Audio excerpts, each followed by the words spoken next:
Olá, contadores e contadoras. Estamos aqui num dia incrível no estúdio da MaxiCast, da nossa amiga Dani Marinho, que cedeu esse espaço incrível. Estou igual criança aqui, muito lindo, muito legal. Cedeu para a gente fazer o nosso podcast de hoje, para o CRC Cast. Então, eu sou Alexandra Rodrigues, eu sou coordenadora da Comissão da Mulher do Conselho Regional de Contabilidade do Rio de Janeiro. E a gente pensou num podcast muito incrível. Eu estou com mulheres aqui incríveis. Estou com 2 membros da Comissão da Mulher e com uma outra convidada, mas elas vão se apresentar.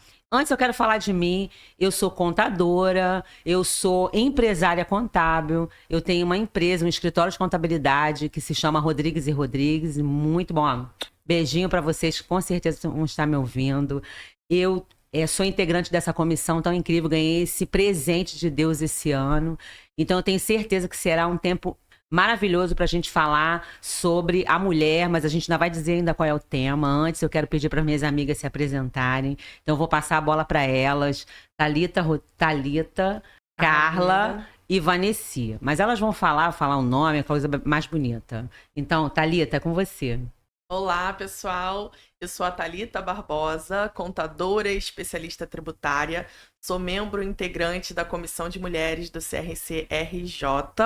Faço parte da Cooperativa de Mulheres Pôr do Sol. Sou empresária, mãe, sobrecarregada e respira no intervalo com a gente, que esse podcast tá excepcional. Oi, gente, tudo bem? Bom dia, boa tarde, boa noite. Meu nome é Carla Vieira, sou fundadora da Redentor Contabilidade, especializada em refrigeração e climatização. Sou membro da Comissão da Mulher do CRC e sou mulher também sobrecarregada, cheia de pontos aqui para compartilhar com vocês e doida para ouvir a opinião de vocês sobre alguns assuntos aqui polêmicos. Olá, gente, tudo bem com vocês? Um prazer, meninas, estar aqui com vocês. Meu nome é Vanessia Madeira, sou psicóloga clínica, sou especialista em neuropsicologia e expert no atendimento e cuidado emocional da mulher. E estou muito animada para debater aqui os assuntos que nós selecionamos nesse dia e falar ainda mais sobre a necessidade do cuidado da saúde mental da mulher. Então, pergunta que não quer calar, chamar para respirar no intervalo. E tem intervalo? Pois é, mulher tem intervalo, gente? Essa é a pergunta, tem intervalo? Então vamos lá, respira no intervalo. Nós vamos fazer uma reflexão. Vai ser um tempo muito legal para falar sobre a sobrecarga no trabalho. Então eu estou convidando todas vocês mulheres, homens também, para respirar. Faça um intervalinho, vem com a gente, que vai ser bem legal. Eu quero começar. Eu vou fazer logo para você. A gente não vai ficar fazendo pergunta, você não está aqui nós vamos num debate, mas a gente quer refletir sobre algumas perguntas, alguns questionamentos que a gente se faz. Então, por exemplo, o que exatamente é sobrecarga? A própria palavra já é implícita, né? Quando a gente fala de sobrecarga, a gente está falando de algo que está além do peso, tá pesado demais. Então, quando a gente fala de sobrecarga emocional, a gente nunca pode levar a sobrecarga emocional só para o lado das emoções. A gente tem que considerar que nós somos seres bio, psico, social e espiritual. Então, essa sobrecarga, ela vem da disfuncionalidade na nossa atuação em qualquer uma dessas áreas. Na nossa vida social, na nossa vida emocional, na nossa vida espiritual, e em todos os contextos que envolvem. Então, quando a gente fala de mulher, então, nem se fala, né? Mas eu não vou adiantar assuntos. Quando a gente fala dessa questão da sobrecarga, a gente está falando de condições que ficam, às vezes, debilitadas, das condições tanto físicas quanto psicológicas do ser humano, que ficam, às vezes, debilitadas por conta do trabalho ou por conta de uma atividade social que aquela pessoa exerce, de um papel social que aquela pessoa desenvolve no seu contexto de vida. Então, sobrecarga tem a ver com isso, tem a ver com, trazendo para uma linguagem mais simples, tem a ver com peso, tá pesado demais. Excesso, tá muito excessivo. A gente costuma falar muito isso quando tá pesado, porque tá com peso a mais no corpo. Exato. Mas existe uma sobrecarga também da mente. Sim. De tanta coisa que a gente faz. Sim. Então, da mesma forma que a gente tem, por exemplo, na nutrição o sobrepeso, a gente tem na psicologia a sobrecarga. É uma carga emocional, uma carga cognitiva, né, de pensamentos muito acima do que deveria ser, Acelerados, né? muito Pensamentos mais acelerados. Perfeito. Muito bom. Vanessa, Uhum. por que as mulheres sofrem mais com o estresse e a sobrecarga? Existe alguma explicação do ponto de vista da psicologia a respeito dessa questão multidisciplinar que a mulher é imposta, né, na nossa vida? Se é algo realmente inato ali da característica da mulher, ou se é realmente uma adaptação da mulher diante de tantas demandas que a gente tem no nosso dia a dia? Então, essa pergunta tem uma amplitude enorme, né? E eu sou pesquisadora, gente, então eu amo perguntas amplas. Inclusive, eu estou agora finalizando a minha dissertação de mestrado, que fala exatamente sobre a sobrecarga no trabalho, suporte organizacional. E esses dias eu estava lendo um dos artigos, dos muitos artigos científicos que eu tenho lido nesses dias, que falava exatamente sobre esse contexto cultural e social da mulher. Então, existe um contexto social onde a mulher ela é vista nesse lugar de cuidado.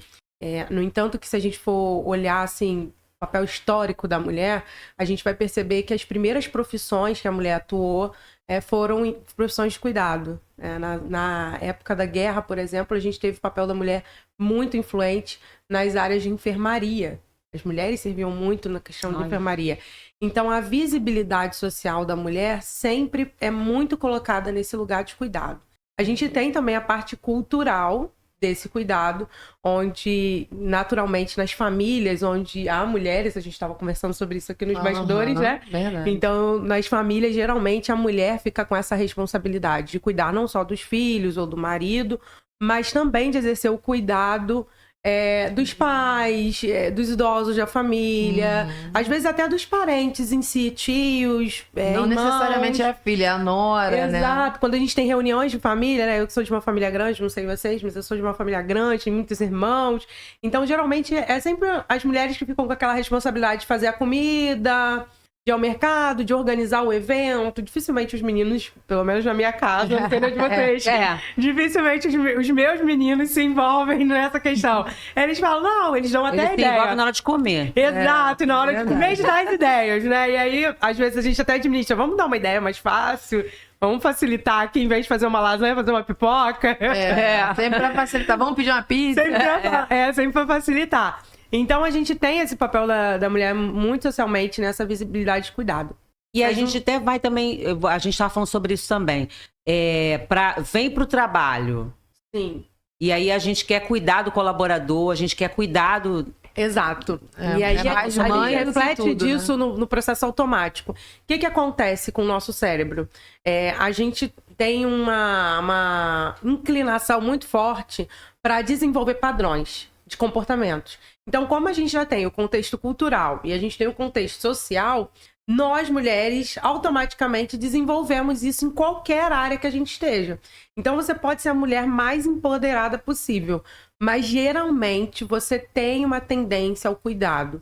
E aí vem esse senso de autorresponsabilidade também no ambiente empresarial, no ambiente corporativo, no sentido da mulher se colocar nesse lugar de ser responsável pelos funcionários.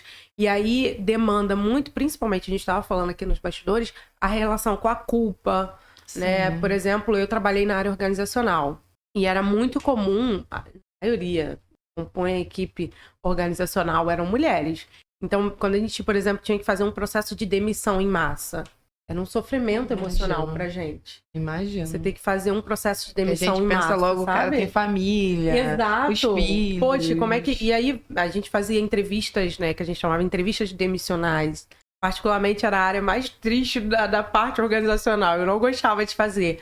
Porque ali a pessoa colocava toda a frustração. Poxa, eu me dediquei 15 anos nessa empresa, dediquei 10 anos, eu tinha um salário de tanto, agora vai ter uma redução salarial para tanto, isso vai impactar diretamente a minha vida. Então, nós mulheres, nós temos uma sensibilidade emocional e às vezes um tato mais sensível para essas questões sociais, para essas questões de necessidades humanas. Traz até uma responsabilidade pra gente em relação ao insucesso das pessoas. Exato. Porque se elas é que precisam se capacitar, se desenvolver, e por ter essa sensação de cuidado, Sim. de proteção, Sim. e aí essa culpa pelo Sim. insucesso das pessoas. Sim. E é muito importante você ter falado isso, Alexandra, porque aí a gente entra num outro tópico que é muito característico na mulher, que é a necessidade de controle.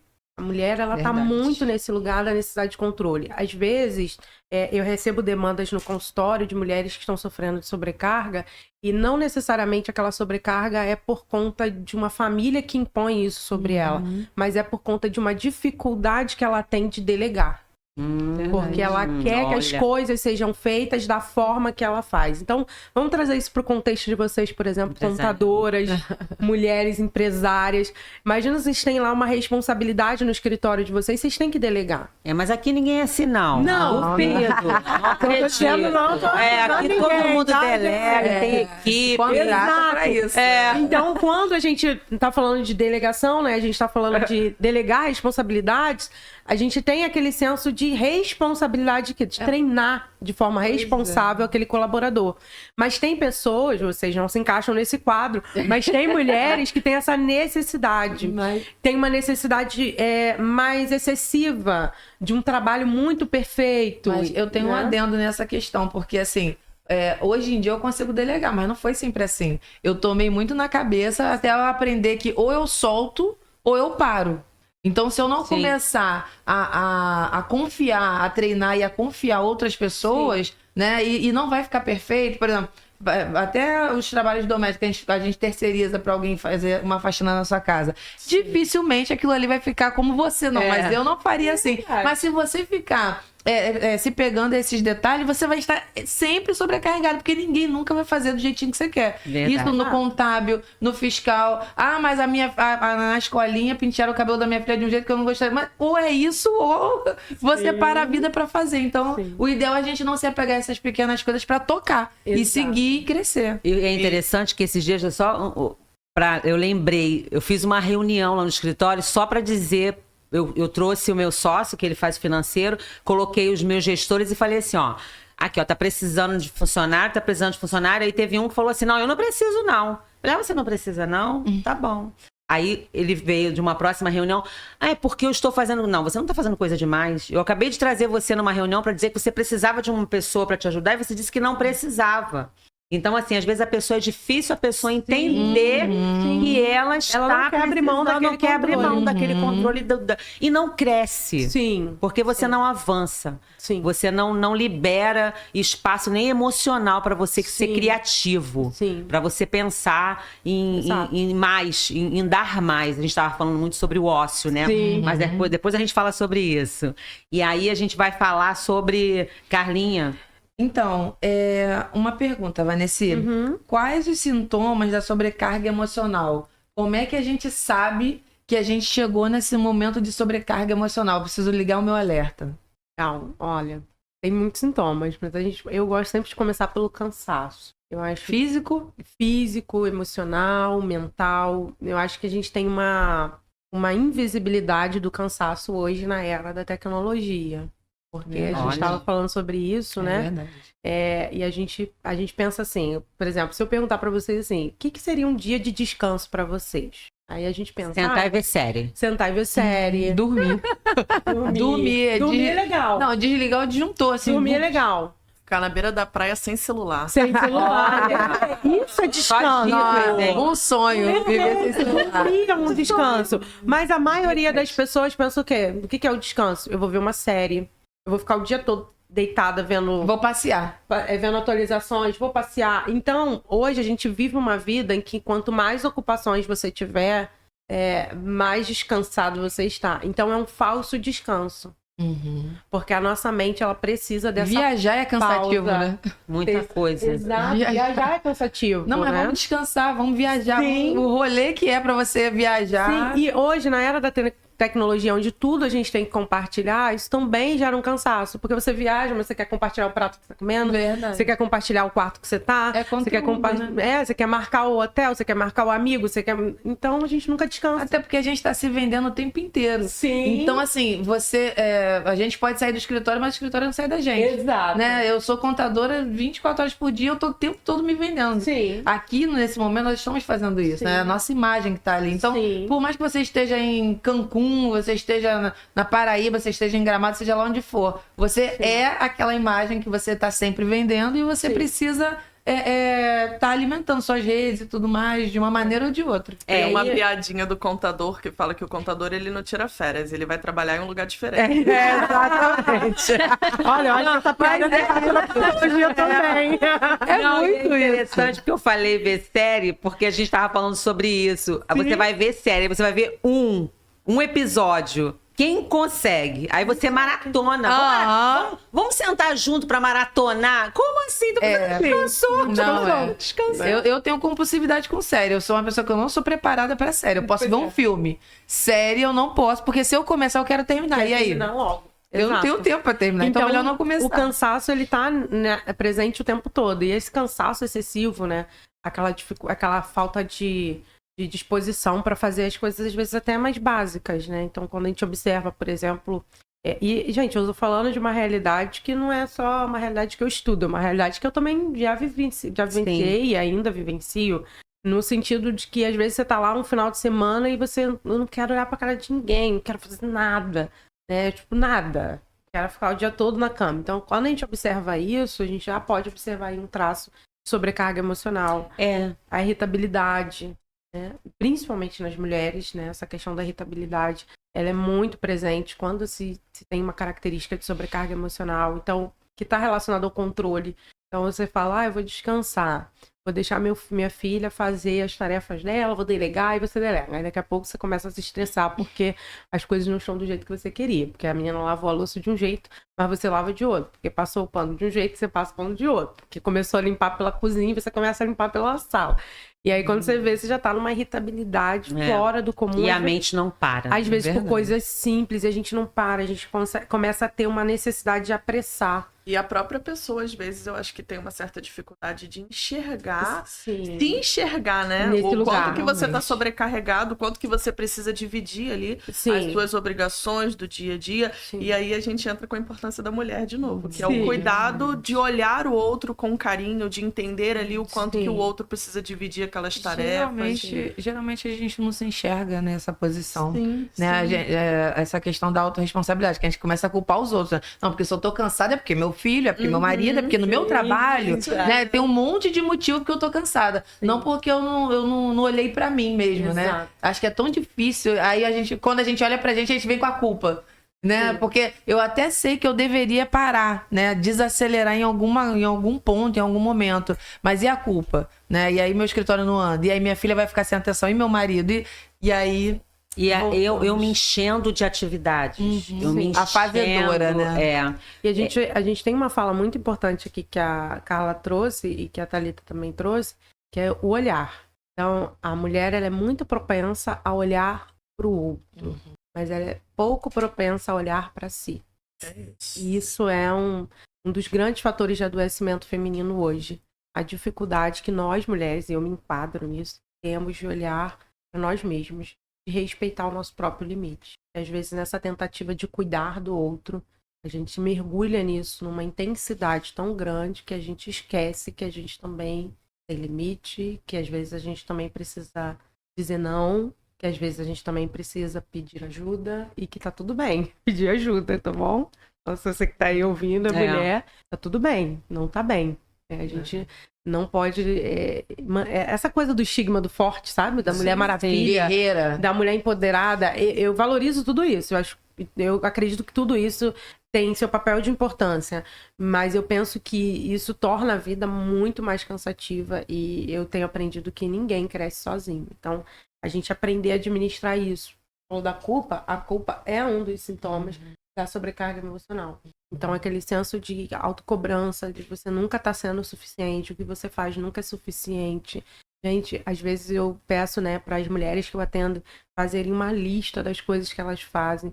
A gente não se dá conta do tanto de coisa que a gente faz, do tanto de gente Eu acho que a gente escuta, que a gente ajuda. A gente fica também, no fundo, né? Esperando que alguém olhe pra gente como a gente olha pros outros. E aí a gente faz pelos outros naquela esperança de empatia, de repente, do marido. Não vou ajudar meu marido, que ele vai ver e ele vai ser meu parceiro também. Ou meu filho vai me dar valor porque eu tô fazendo isso por eles. E não as coisas não funcionam dessa maneira. Sim, Né? não E aí a funciona gente mesmo. traz essa sobrecarga nessa esperança que vai ser uma parceria, só que isso não é acordado, isso não porque assim, às vezes é pedido, mas não é acordado, porque nem tudo que a gente solicita, o filho vai poder fazer, ou o marido vai poder fazer. Então, de repente, se a gente entra num consenso ali com a família de uma forma geral, e seja sincero, acho que isso é uma das coisas que vem mudando minha vida, é ser sincero com o outro, é o orgulho, baixar a bolinha, né? Engolir um pouquinho do orgulho, botar a sandalinha na mão. Gente, na boa, eu tô cansada. Eu não tô dando conta disso aqui. Se eu continuar, vai dar ruim. Eu não tô me sentindo bem. Eu quero fazer por vocês, mas pra mim não tá dando. Vocês podem me ajudar, por favor? Porque senão não vai dar. Ou vocês me ajudam, ou eu vou ter que parar com isso daqui. Isso aqui não vai mais existir. De repente, esse jantar não vai mais rolar, porque eu não tenho como chegar em casa e fazer janta porque eu faço tal coisa. Ou, se vocês não... De repente, eu continuo fazendo a janta, mas no mercado vai fulaninho. Vamos jogar aqui limpo, né? Sem gritaria, sem loucura, assim... né? Porque, geralmente, a gente já vai falar quando já tá no extremo e aí você perde totalmente a razão e não tem mais acordo. Sobrecarrega ainda mais. Sobrecarrega demais. Então, se a gente conseguir chegar nesse momento, antes da grande explosão, né? E ter essa humildade de falar, gente, olha, eu preciso de ajuda e tal, e pontuar, e de repente ver se faz sentido para todo aquele grupo, né? E começar a tentar olhar um pouco mais para nós. Acho E que é o não caminho. esperar a bomba explodir. Não esperar a Porque bomba a gente tem explodir. que lembrar que a nossa vida não é feita somente de obrigações. E Nós nem- temos ali a nossa personalidade que se satisfaz, cada um ali com o seu nicho diferente. Eu, por exemplo, eu gosto muito de dançar. Então é algo que dentro da minha rotina, às vezes eu preciso sair um pouquinho É o desestresse. pra tirar aquele peso, aquela sobrecarga do meu dia a dia. Sim. E é muito importante a gente ter isso na nossa vida. O que te motiva? O que te faz Verdade. feliz? O que te tira aquela sobrecarga sou eu, do seu né? dia? Exatamente. E isso tudo é uma questão de construção, tá, gente? Que eu estou em construção constante, assim Todos como todas nós, nós. com certeza. Mas que a Thalita do passado já esqueceu dessa personalidade dela e do que fazia ela feliz. Olha. Então, assim, historicamente falando, quando eu olho pra trás, eu costumo dizer que, caramba, teve uma época da minha vida que eu cumpria várias demandas da minha vida, porque profissionalmente eu sempre gostei muito de fazer as coisas de uma forma muito com o máximo de perfeição, mas que a Thalita persona estava morta. Então, eu cumpria todas aquelas demandas de mãe, empresária, dona de casa, esposa. Na época eu trabalhava como gestora de um escritório grande, mas e a Thalita pessoa? Não se satisfaz. O que eu fazia tava se para anulando ser nesse feliz? processo, né, Exatamente. Thalita? Me anulava em prol de todas as obrigações que eu tinha para cumprir. Então, acho que essa é uma das formas muito importantes que a gente tem também de se enxergar com cuidado, É uma né? grande sacada, acho que isso também muda o jogo, né? Sim, Saber o porque que aí te você faz tem feliz. toda a sua sobrecarga, que É. a gente tem um propósito, nós somos empresárias, nós somos mães, a gente tem ali a nossa sobrecarga do dia a dia, beleza, mas vamos parar um pouquinho aqui, tirar um momento pra fazer o que te motiva. Sabe uma coisa que me veio agora à mente, você falando sobre isso? Às vezes, a gente se engana ou tenta se encaixar no hobby do coleguinha. Então, o meu marido gosta de jogar futebol. Eu sempre vou pra lá, eu acabo virando as amigas dos amigos dele. Ou o meu filho que gosta a minha filha que tá no balé, então eu fico ali no balé. Então, assim, como se aquilo ali fosse a sua diversão. Não, você tá acompanhando alguém ali do seu núcleo, mas não é o seu prazer. O que te faz feliz? De repente é pintar sozinha, comprar um quadro, pintar. De repente é cantar. De repente é ir para uma seresta. De repente é dançar e ir para a igreja. Enfim, não importa. É para ir para academia. Qual é o seu prazer? O seu prazer. Às vezes a gente se perde também Interessante que a gente está falando, porque organizando a comissão esse ano, a gente fez um plano de trabalho. E esse primeiro momento foi exatamente isso que a gente quis trabalhar, e é por isso que a gente montou esse podcast. Porque a gente queria falar sobre eu mulher. Eu. Quem sou eu? o que eu gosto, porque a gente está falando muito o que me causa sobrecarga e a gente coloca muito a responsabilidade no outro dessa sobrecarga. Mas essa sobrecarga é responsabilidade minha, porque se eu souber bem definir os meus desejos, os meus sonhos, os meus objetivos, o que eu quero, que me faz feliz, como você falou, isso vai mudar.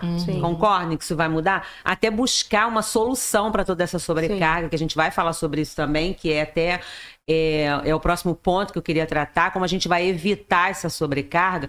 Mas se eu não entender primeiro né? Eu sou sim, a gente se apresenta, a gente é o quê, né?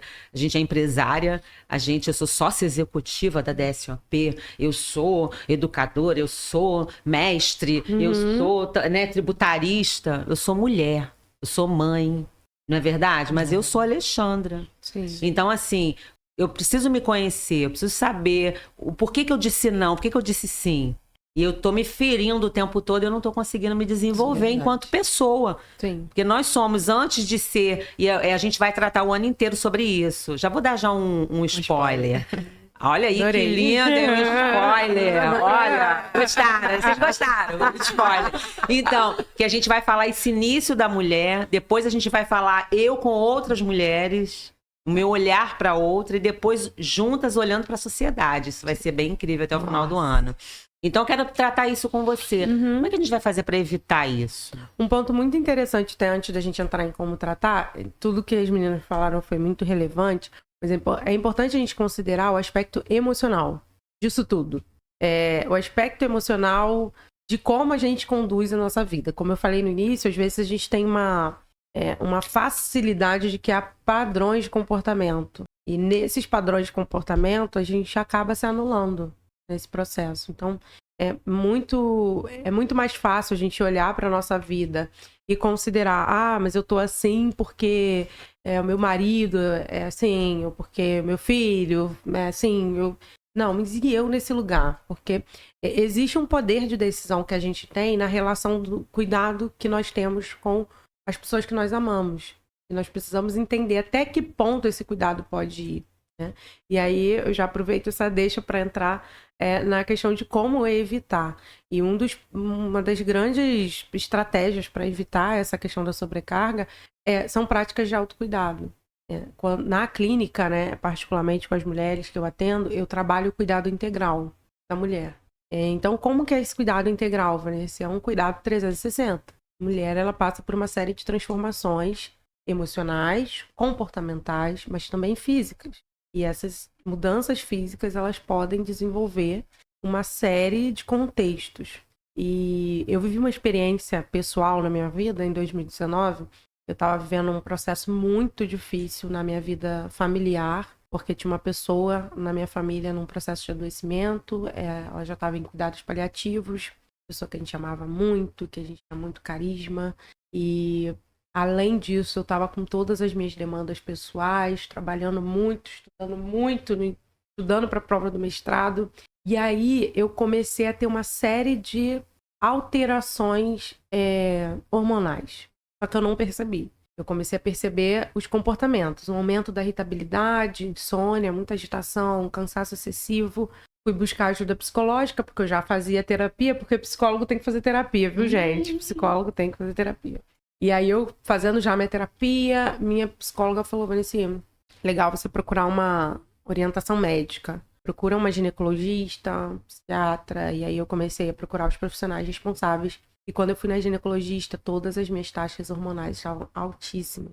E uma das taxas que estava mais alta, que foi a que influenciou muito no processo de sobrecarga e de estresse, foi a prolactina. É um hormônio que eu falei, gente, eu nunca nem pensei. A prolactina é um hormônio que está muito relacionado com a mulher quando ela está lactante.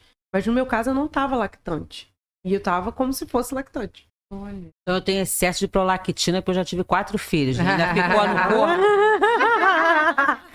E então, olha que de repente, interessante. era aquele sentimento de cuidado que você estava tendo? Não, eu tava, exato, o sentimento de cuidado, a sobrecarga, porque você já tava eu já tava me despedindo de uma pessoa que muito amava, e todo o processo de envolvendo estudo e trabalho, cuidados da casa, eu não tenho filhos, mas o cuidado da casa em si. Olha quanto E a prolactina foi lá pro alto. E aí, quando eu comecei a estudar, né, pesquisador terrível, gente, porque eu olhei o resultado do exame, a médica me explicou que era prolactina, mas eu fui olhar as pesquisas do Google. Eu não pesquiso Google normal, eu pesquiso Google acadêmico, que aí eu vou em pesquisa científica. Quando eu comecei a descobrir as pesquisas científicas, eu descobri que a prolactina é um hormônio que está estritamente relacionado com a nossa hipófise. E a nossa hipófise é uma regiãozinha no nosso cérebro bem pequenininha que cuida da parte da regulação emocional. Por isso que as minhas emoções estavam estritamente desreguladas. Tinha um aspecto emocional influenciando? Tinha situações externas? Tinha. Mas tinha um aspecto hormonal que precisava de ajuste. Quando eu comecei a tomar a medicação para ajustar, aquela irritabilidade foi diminuindo. O cansaço foi diminuindo. Eu fui conseguindo diminuir de peso, porque eu estava muito inchada. Então, a gente precisa ter esse senso de autocuidado integral. Quando eu recebo as minhas clientes no meu consultório, eu recebo com esse olhar. Como que estão seus exames? Tá tudo em dia? Perfeito. Como é que tá aí o tireoide? Como é que tá a prolactina? E aí eu recebo justamente porque eu não tinha esse olhar sobre mim. Entende? Então, o nosso próprio aprendizado, quando a gente olha para dentro da gente, a gente aprende sobre a gente consegue passar isso pro outro também. E a gente precisa estar bem para conseguir cuidar do outro. Exatamente. É igual no avião. A orientação não é primeiro você coloca a sua máscara para depois você ajudar quem tá do seu lado. Exato, Thalita. Se você tentar colocar o do próximo e der errado, você já morreu ali. Então, quer dizer, quando você tem esse olhar para si, por exemplo, você estava comentando aqui da questão da dança. Você descobriu no dançar um processo de autocuidado. E que bom! Que bom, isso é seu, isso é a sua individualidade. A Carla estava falando da questão às vezes a gente substituiu o que é lazer para o outro pra gente, né? E isso acontece muito pela falta de conhecimento, porque a gente quer se adequar à realidade do outro. Para as mulheres casadas, eu deixo um recado: você é casada, mas você é individual. Você continua tendo individualidade, né? Por exemplo, lá em casa, a gente ama fazer tudo junto, mas meu marido não gosta de ir à praia. Hoje ele vai, mas ele não é o lazer dele. Ele gosta de jogar videogame. E eu gosto de ir à praia. E, gente, acreditem, isso durante anos, isso foi um motivo de debate lá em casa, né? Você nunca vai à praia comigo? Né? E eu reclamava. Um dia eu levei isso pra terapia. Você joga videogame com ele? Jogava, às vezes. Né? Mas o meu lazer era praia. Às vezes um calor de 40 graus, ele queria ficar sentado no sofá jogando videogame, eu queria praia. E aí eu levei isso pra terapia. Eu falei, poxa, eu tô insatisfeita porque ele não vai à praia. E a minha psicóloga me falou, por que você não vai à praia? O que te impede a praia? Aí a gente quer botar a culpa no outro, né? Aí eu, mas ele vai reclamar, não sei o quê. Conversa com ele. E eu sentei pra conversar. Gente, meu marido, né? Sim, ele não reclama de nada. Sou super zen, super calma. E aí eu conversei com ele e falei, porque eu não vou à praia, porque se eu for à praia no sábado, você vai estar em casa, você vai ficar reclamando. Ele, eu reclamar? Eu nunca te proibi de ir à praia. Eu não gosto de ir à praia. Mas eu nunca falei pra você não ir à praia. Anos sem a praia. Então é a questão da comunicação. Por que eu não... Aí você tirou suas próprias conclusões. Exato. Então é essa questão de sentar e conversar. Olha, eu gosto disso. Eu quero... Tudo bem, vai. Eu gosto... Ele gostava de sábado jogar futebol. Ok, vai lá, joga futebol. Né? E eu podia, no período que ele tava jogando futebol, em vez de ficar reclamando que eu tinha que arrumar a casa sozinha, eu podia... Olha, você vai pro futebol, eu vou pra praia. Quando a gente chegar, a gente arruma a casa junto. E tá tudo bem, sabe? Então, às vezes, a gente precisa otimizar esse processo do autocuidado, porque a gente complica o que é simples. Verdade. Sim. Verdade. Né? E essa questão realmente de ir lá trocar uma ideia com a pessoa, né? Porque olha o ruído na comunicação, de repente, isso a longo prazo ia dar uma ruptura, quem sabe até irreversível. Sim. Né? Porque isso vai te machucando, porque na sua cabeça tá uns monstros todos montados. Tá vendo aí? Eu não vou na praia, ele não me deixa na praia, e o cara lá... Ele nem aí pra isso, né? Então, gente, o autocuidado, ele precisa ser um autocuidado integral. Hoje, quando a gente fala de autocuidado, as pessoas pensam muito no quê? Skincare, Sim. massagem. Gente, pelo amor de Deus, sou psicóloga. Não me venha falar que autocuidado é skincare. Skincare é importante, é legal. Mas não é só isso. Então, quando a gente traz um olhar mais amplo para o autocuidado, a gente está trazendo um autocuidado emocional. Como que você cuida das suas emoções? O que adianta você fazer skincare e ficar estressado? Skincare vai todo embora, porque o estresse só traz ruga. Sim. Né? Então, chorar traz mais ruga ainda. É melhor sorrir do que chorar. Eu acho até que Mas deveria ser o contrário, né, Vanessa? Exato. É tirar, faz o skincare, vai se olhar, vai ver a quantidade de ruga que você tá. Isso. Vai ver o que você precisa cuidar de verdade. Exato. Às vezes tá inchada de chorar, tá cheio de problema E a gente tem que emocional. olhar sabe? pra dentro. Não se vê, porque tá tão Exato. maquiado que não consegue se enxergar. E a gente precisa olhar pra dentro. Acho que é isso. Então, esse autocuidado emocional, às vezes, ele é muito negligenciado na nossa vida. A gente E aí vira negligencia todo as nossas acumulado, né? emoções. Fica. Você tá triste, você não chora, porque você é muito forte, você não pode chorar. Né? Há uma autocobrança muito grande numa mulher hoje de sucesso. Eu tô até vendo essa palavra que tá aqui na minha frente, sucesso. Né? Realmente, pense, idealize, eu tô lendo, pense, idealize, tente, faça. E tem todo esse processo até você continuar fazendo, e essa resiliência. E resiliência não é isso. E a resiliência está se tornando um termo para as pessoas ficarem ali insistindo e morrendo, estão insistindo e morrendo e não vão para sucesso nenhum. Não é isso, não tem a ver com resiliência. Não tem a ver com essa capacidade de se remodelar, se refazer, não é isso, né? Então, assim, eu acho que a mulher precisa começar realmente a se cuidar mais. Eu gostei muito quando você fala de evitar a sobrecarga, pensar num cuidado integral. Né? A gente fala de corpo, mente e espírito. Né? O cuidado do homem é isso, da mulher, né? Sim. Do homem é esse. Inclusive, um dos tipos de autocuidado, Alexandra, é o autocuidado espiritual. Entendi. Então, a gente tem o autocuidado emocional, a gente tem o autocuidado financeiro, tem o autocuidado espiritual, social. Então, existem vários tipos de autocuidado. Inclusive, a gente sabe que eu não sei como é que a gente pode falar, tá com algum problema, compra. Né? Tá com alguma sobrecarga, vai descarregar em algum lugar, vai comprar, vai ficar com dívida. Aí entra outra sobrecarga. Eu posso fazer uma explicação científica sobre isso? Sim, Vocês agora, me permitem? mulheres, para tudo, todo mundo ouvindo, a gente já tá indo pro final, essa daí, ó, dicas. Uma explicação científica para essa questão do consumo é a questão do sistema de recompensa. Então, o nosso cérebro ele tem uma necessidade de ter um sistema de recompensa. E aí, esse excesso, ele vai em tudo. Ele vai na compra, ou para algumas mulheres, ele vai no comprar.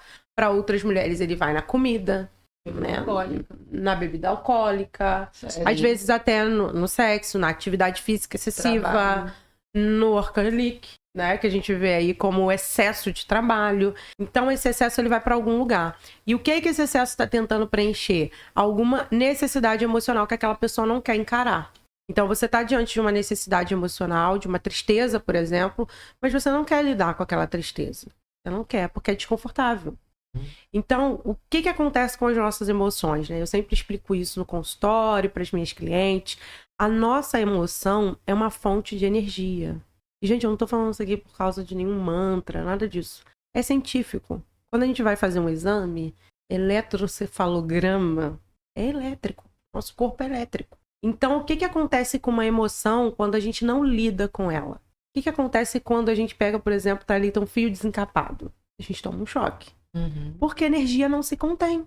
Então, a energia emocional que eu finjo conter, ela vai para algum lugar. Sim. E aí entra a questão da somatização do corpo. A gente estava falando aí nos bastidores sobre corpo inflamado. E o corpo inflama por causa de uma mente que está sobrecarregada. Que não lida com essas energias. Então, eu como psicóloga digo para vocês, mulheres, chorem. Sim. Sintam raiva. Sim. Não precisa matar ninguém, mas sente raiva. Olha, essa dica a gente vai parar, corta. Dá um corte. Mas é exatamente aí que entra o autocuidado emocional. A gente não sabe lidar com a raiva. Sim. Mas é possível lidar com a raiva. Desarme-se, né? É possível lidar. Ou engole ou quer matar, né? A gente vai sempre no excesso. Os extremos. Nos extremos. Mas existe uma forma, e eu ensino isso no consultório, então quem quiser depois me procura. Existe uma forma saudável de lidar com a raiva. Em grande parte, esse excesso da raiva vem porque a gente não lida com ela direito. Sim. Né? Isso acaba padecendo o nosso corpo de alguma forma. Existe, inclusive, uma explicação do ponto de vista da física que Sim. fala sobre essa questão da energia e o quanto modifica a estrutura celular do nosso corpo. Sim, cósmica. Tem um documentário no YouTube chamado Quem Somos Nós, que fala sobre... Maravilhoso, né? Sobre a alteração da estrutura celular de acordo com cada emoção. Sim. E aí eles apresentam uma exposição que teve no metrô do Japão, onde eles demonstram a estrutura da célula de acordo com cada emoção. Sim. Então eles mostram ali como fica a estrutura celular da emoção do amor, do carinho, da raiva, do ódio, do rancor. Cada sentimento com uma estrutura celular diferente ali de acordo com as moléculas do nosso corpo, né? E aí a gente pensa o quanto que isso assustador. é transformador dentro da gente, porque o nosso corpo é feito de água, 70% de água, que vai tendo ali as nossas moléculas alteradas Explode tudo de ali acordo dentro. com as nossas emoções. E quando isso não é trabalhado, quando isso não é extravasado, colocado pra fora, seja através do choro, de uma conversa com um amigo, de um café, com uma cerveja, a forma de você colocar aquilo pra fora, aquilo ali vira doença dentro da gente. Verdade. E, por exemplo, às vezes, quando a gente pensa em emoção, principalmente essas emoções mais difíceis, né? Tristeza, raiva, a gente sempre pensa o lado negativo da raiva, tipo aquela raiva explosiva, aquela raiva que você quer agredir, que a pessoa é agressiva, mas a raiva, ela tem um potencial de criação absurdo. A raiva, ela tem um teor de senso de justiça. Então, por exemplo, quando a gente vê pessoas que militam causas tão importantes, por exemplo, quanto a luta contra a violência à mulher, essas pessoas estão sendo guiadas por uma raiva, por um senso de indignação que gera uma motivação de transformação. E então, forte, esse né? é o auge de você usar a raiva de uma forma positiva. Sim. E é o Né? que motiva ele a Exato. raiva, né? A Alexandra estava falando aqui sobre resiliência. Qual é o grande problema da resiliência hoje? É que a gente quer trazer a resiliência para um ponto de vista rígido. Sim. E aí, quando a gente vai falar de neuropsicologia, por exemplo, o nosso cérebro ele tem uma série de funções executivas que ficam geralmente centradas nessa região central da nossa cabeça. Atrás aqui desse ossinho tem uma região frontal. E essa região frontal tem uma série de funções executivas. Uma dessas funções executivas é a flexibilidade cognitiva. O que é a flexibilidade cognitiva? É aquela capacidade que você tem de se ajustar às mudanças da vida. É uma regeneração? É como se você... É uma regeneração, uma flexibilidade mesmo. Pensa num bambu, ele vai se ajustando, né? Você entorta, mas ele não quebra, né? Então, o que acontece? Por exemplo, a gente cria padrões comportamentais. Então, vamos dizer, eu só malho de manhã. Aí, de manhã, você não acordou bem, você não vai malhar o resto do dia. Porque você só malha de manhã. Então, a flexibilidade cognitiva, ela entra num processo de enfrentamento aí que vai ajudar a pessoa a entender, não, eu posso malhar, eu não consegui malhar de manhã, mas eu posso malhar na hora do almoço. Eu posso ir um pouco mais tarde. Qual o problema de ir mais tarde pra academia? Entende? Tô dando um exemplo, tá, gente? Não tô dizendo. Talvez esse exemplo alcance alguém. Mas a mesma coisa é estudar. Eu tenho que estudar 6 horas por dia. Ué, mas aí o dia que eu não estiver bem, eu não posso estudar 2? Melhor feito do que perfeito? Então, é nesse ponto que a gente vai trabalhar a resiliência com essa flexibilidade. No sentido de que eu vou me ajustar às dificuldades da vida e vou conseguir manejar estratégias o suficiente ali para engajar o enfrentamento daquela situação, daquela dificuldade. Claro que eu estou trazendo questões do cotidiano. Quando são questões que envolvem uma demanda emocional e afetiva maior, a gente tem um nível de sofrimento maior. E aí... Então, essa flexibilidade seria uma forma da gente lidar com essa sobrecarga? O que você indicaria pra gente, Vanessa? Formas de se tratar essa sobrecarga emocional. A flexibilidade cognitiva, ela é uma das estratégias que eu utilizo, né, através de exercícios de tarefas para os meus pacientes, como um plano de tratamento, de enfrentamento para a sobrecarga emocional. Não diria que ela é a única estratégia. Mas é muito importante nesse processo, se a pessoa já está em sobrecarga emocional, ela procurar ajuda profissional, tanto do psicólogo quanto do psiquiatra. Ontem à noite, eu estava revendo, né, o que a gente ia falar aqui, tava conversando um pouco com meu marido sobre isso, e ele tava falando, e aí eu falei, a gente vai falar sobre sobrecarga emocional. E aí ele comentou, sobrecarga emocional é a mesma coisa que burnout. Não, burnout é diferente. Então, o que acontece com o burnout? O burnout, ele é vamos dizer assim, ele é uma intensificação dessa sobrecarga não tratada. Então, É o nível máximo. É o master, é o nível master. Então, quando a pessoa ela chega no nível do burnout, é porque ela já foi se anulando nesse processo de autocuidado há muito tempo. Se vocês buscarem relatos, tem até uma jornalista famosa que fala bastante sobre burnout, que ela teve burnout. Vocês vão reparar até no discurso dela que ela vai dizer o quê? Eu já vim apresentando sintomas há muito tempo e eu fui simplesmente negligenciando. Mas o burnout ele tem um efeito mais somático do que a sobrecarga. A sobrecarga ela tem alguns sinais, mas não tão somáticos. Então, por exemplo, no burnout a gente tem a característica da queda de cabelo que a gente é realmente absurda. Aí aos bolos. A pessoa ficar assustada e achar que tá até com outra doença e não aquela. Então, uma estratégia de cuidado é a flexibilidade cognitiva. A gente tem a respiração. A gente começou falando aqui sobre respirar no intervalo. Então, existem estratégias de respiração, técnicas de relaxamento para ajudar a desenvolver esse processo. Uma dica que eu dou para quem está em casa, para quem está assistindo, é fazer pequenas pausas. Aquelas pausas do dia a dia para respirar. E pausa de verdade, não é pausa para mexer no celular. Pausa de verdade! Exato, Thalita. Pausa de verdade, aquela pausa intencional, onde você pega ali... Consciente. Por exemplo, eu trabalho em casa.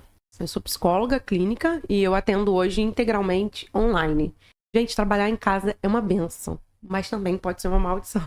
É verdade. Porque a louça tá lá me chamando, a roupa pra estender também tá. E aí, nos meus intervalos de almoço, o meu trabalho é lidar com demandas difíceis. Eu ouço histórias difíceis, eu lido com sofrimento humano.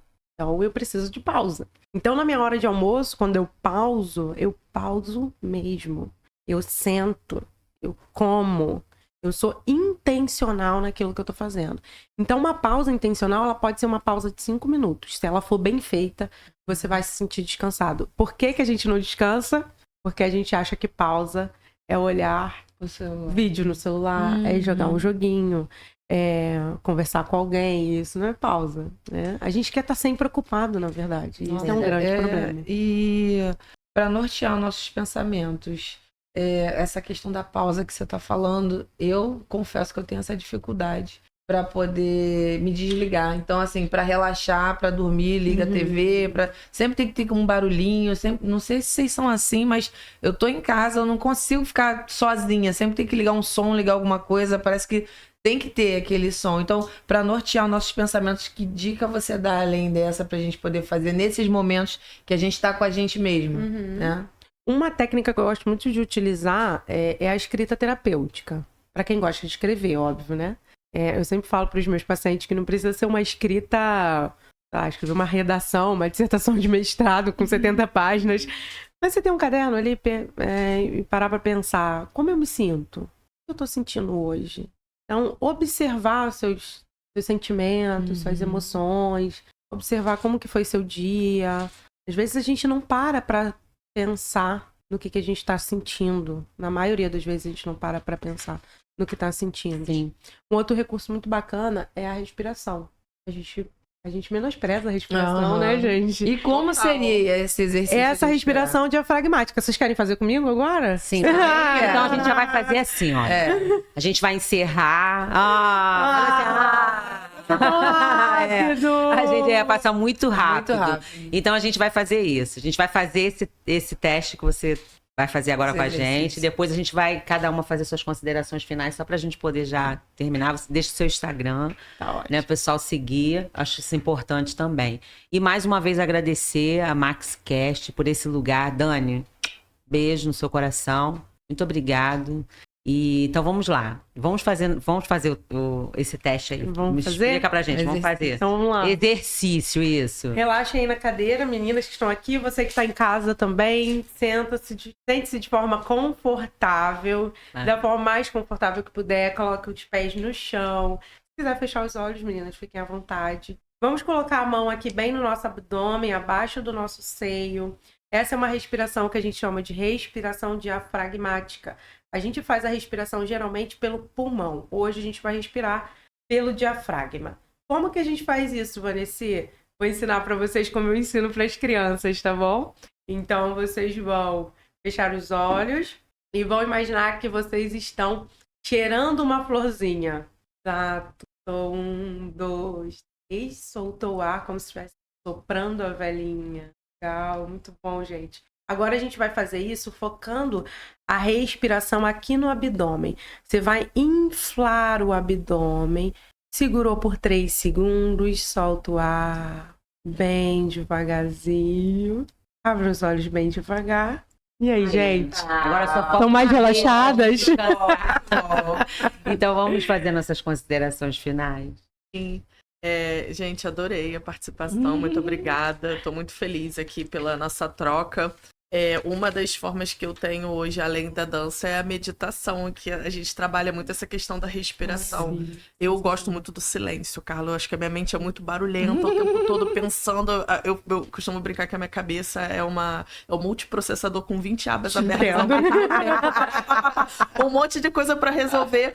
E o momento em que eu paro, geralmente, para meditar, por exemplo, eu trabalho com aquele silêncio, eu coloco aquela música calma, trabalho a respiração. Nossa, gente, olha o tempinho, a gente deve ter ficado aqui, sei lá, 30 segundos. 30 segundos. E já Olha deu um a alívio. diferença do Já alívio desacelera. que deu, desacelerou nosso pensamento. Então, imagina a gente conseguir fazer isso por 3, 5 minutos, 10 minutos no nosso dia. Então, Nossa. tirar um tempinho pra gente, pra nossa rotina, pra aquilo que é importante, pra aquilo que motiva o nosso espírito, é muito importante. Eu acho que essa é uma das lições que a gente tira aqui hoje, né? A gente se tratar como prioridade. Top. Gente. Top. Me sigam, gente, Thalita, @conta comigo.